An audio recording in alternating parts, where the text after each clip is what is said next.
Hello मित्रांनो, माझं नाव सायली आहे. वय 25 वर्ष. मी कोल्हापूर जिल्ह्यातल्या एका छोट्याशा गावात राहते. गाव लहान असलं तरी आमचं घर मोठं आणि माणसांनी भरलेलं. बाबा शेती करतात, आई घर सांभाळते आणि 2 धाकटे भाऊ अजून शाळेत आहेत. मी घरातली मोठी. शिक्षणात मला नेहमीच आवड होती, म्हणून मी BCom आणि त्यानंतर फॅशन डिझायनिंगचा डिप्लोमा केला. गावातले लोक म्हणतात, सायली दिसायला गावातली पण वागायला शहरातली. उंची माझी 5 फूट 6 इंच. केस लांब, काळेभोर, कमरेपर्यंत येणारे. चेहऱ्यावर फारसा मेकअप नसतो, फक्त काजळ आणि हलकीशी लिपस्टिक. माझे सडपातळ कंबरबद्दल गावात कुजबूज होते, पण मी त्याकडे फार लक्ष देत नाही. आमच्या घराच्या अंगणात एक मोठं जांभळाचं झाड आहे. त्याखाली एक जुनी खाट टाकलेली असते. उन्हाळ्यात सगळे तिथे बसतात. मी तिथेच माझी शिवणकामाची मशीन लावते. गावातल्या बायकांचे blouse, dress, Punjabi suit me शिवते. त्यामुळे थोडीफार कमाईही होते. गेल्या काही महिन्यात माझ्या आयुष्यात जे घडलं ते आज मी तुम्हाला सांगणार आहे. त्या दिवशी सकाळी मी अंगणात गुलाबी रंगाचा फिटिंगचा कुर्ता आणि पांढरी लेगिंग घालून बसले होते. केस मोकळे सोडलेले. मशीनवर एक ड्रेस शिवत होते. तेवढ्यात माझ्या काकांचा मुलगा निखिल आला. तो पुण्यात नोकरी करतो. वर्षातून 2 ते 3दा गावाला येतो. उंच, देखणा, थोडा शहरातला मोकळेपणा अंगात. तो येऊन माझ्या शेजारी बसला. काय सायलीताई, काम सुरूच आहे, त्याने विचारलं. मी हसून उत्तर दिलं, हो रे, ऑर्डर पूर्ण करायची आहे. तो माझ्या कामाकडे बघत होता, पण त्याची नजर कधी माझ्या चेहऱ्यावर तर कधी हातांवर थांबत होती. वाऱ्यामुळे केस वारंवार चेहऱ्यावर येत होते. मी ते बाजूला सारले की तो हसत होता. दुपारपर्यंत तो माझ्याजवळच बसून गप्पा मारत राहिला. शहरातल्या गोष्टी, ऑफिस, मित्र, चित्रपट याबद्दल सांगत होता. मी ऐकत होते. चारपाईवर जागा कमी होती. त्याचा गुडघा माझ्या गुडघ्याला स्पर्शून गेला. क्षणभर मला विचित्र वाटलं, पण मी काही बोलले नाही. आईने जेवायला हाक मारली. आम्ही सगळे मिळून जेवलो. दुपारी पुन्हा मी कटिंग करत बसले होते. निखिल म्हणाला, मला पण शिकव ना शिवणकाम. मी हसले. त्याने माझ्या हातातून कपडा घेतला. त्याच्या बोटांचा हलका स्पर्श जाणवला. काहीच गैर नव्हतं, पण मनात एक हलकीशी हालचाल झाली.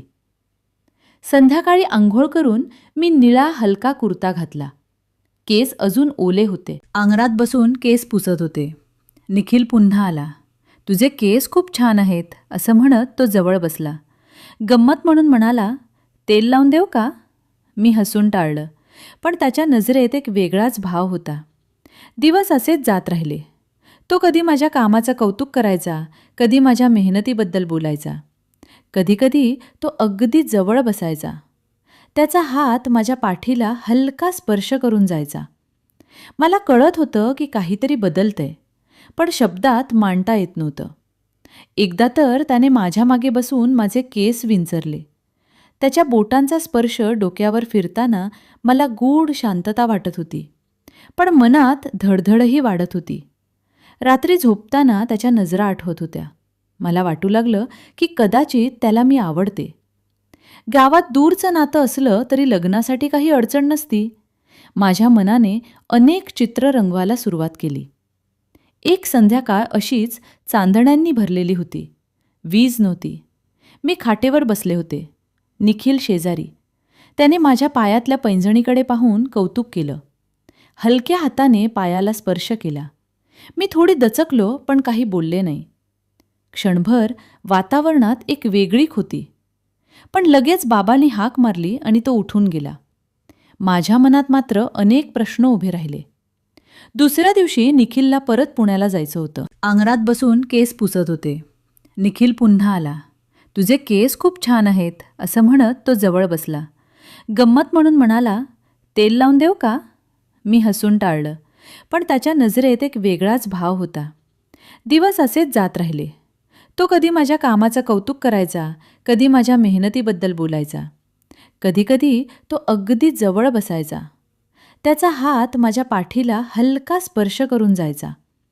मला कळत होतं की काहीतरी बदलतंय, पण शब्दात मांडता येत नव्हतं.